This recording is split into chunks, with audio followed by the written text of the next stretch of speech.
It is my great honor and pleasure, privilege to be amongst all of you here this evening. This afternoon. I'm still in Germany. I travel a lot and I see that every country has a USP, a unique selling proposition.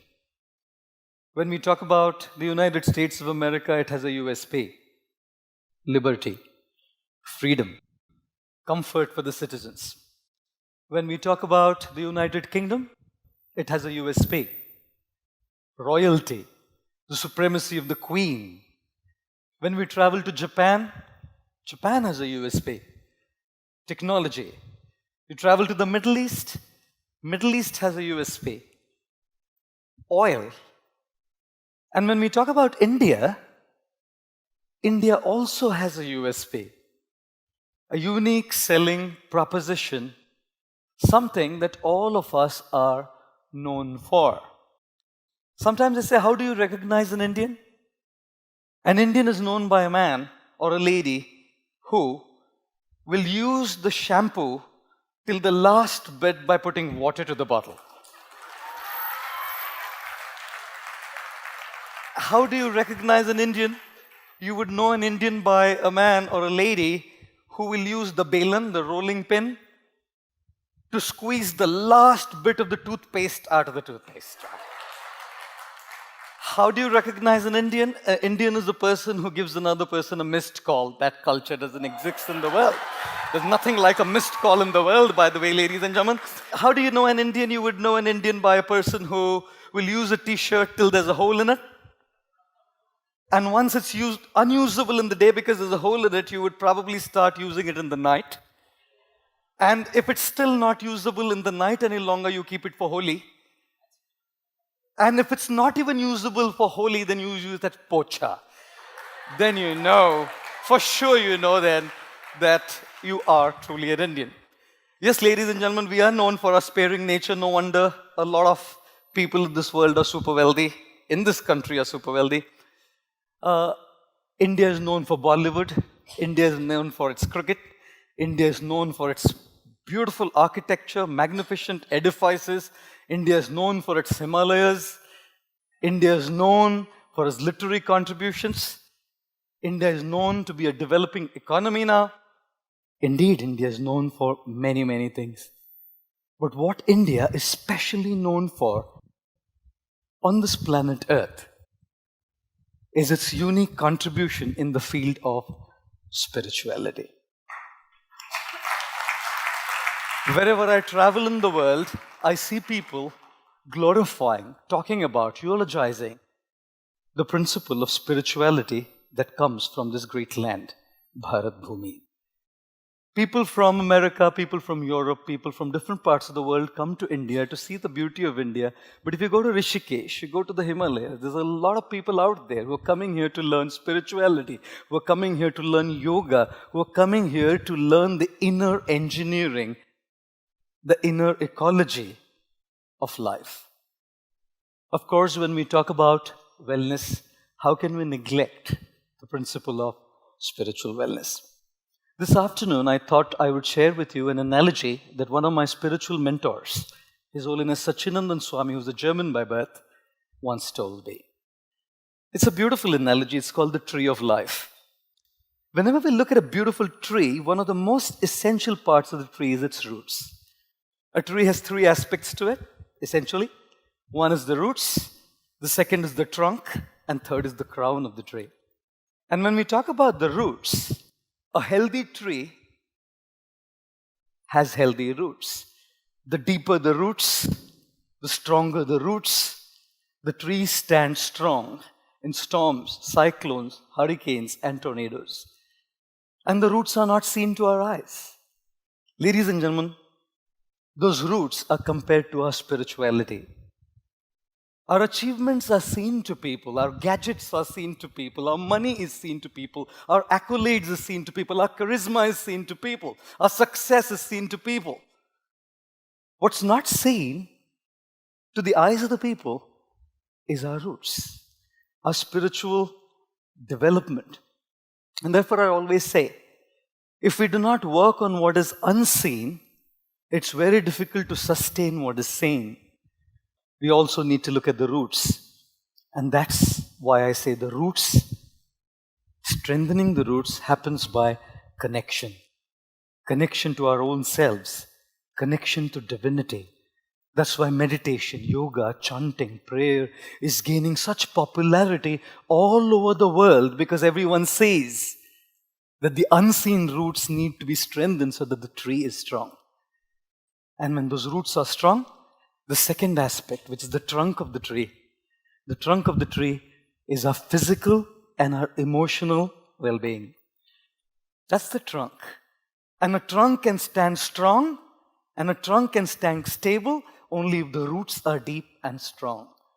If the roots aren't deep and strong, the trunk is dodgy and wobbly. A hurricane or a cyclone can shake it, sometimes even uproot it from the very core. I remember very well, in the year 2009, I believe it was the 9th of July, I received a phone call from my mom, 1:30 in the morning, and she was crying on the phone. I guessed it. The inevitable has happened. My father was bedridden from Parkinson's disease. I knew something untoward had taken place. Obviously, my father had passed away. I went for the cremation. My father's body was lying on stage. A few family friends, a couple of relatives were all there. They started talking about my father, all these good things and all of that. And then one member, who was the leader of the community I belonged to, and who also happened to be family, spoke a few words about my father, and then he said, actually this man would have lived longer, but the cause of this man's death is his son. He called me the killer of my father. Did you hear that? Could there be an insult worse than that?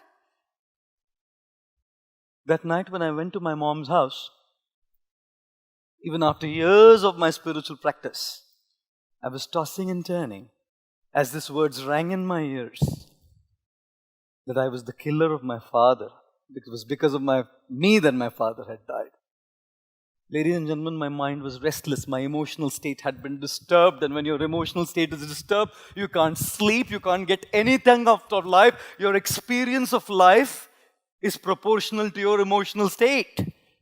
Therefore, William Blake said, the mind can make heaven out of hell or hell out of heaven. That night, as I tossed and turned, I remember one statement my guru, Radhanath Swami, the author of The Journey Home, if you can grab it, read it, beautiful book. He said, do not give the remote control of your emotions to someone else. That man, by what he was saying, was pressing a button on the remote control and making me feel trash.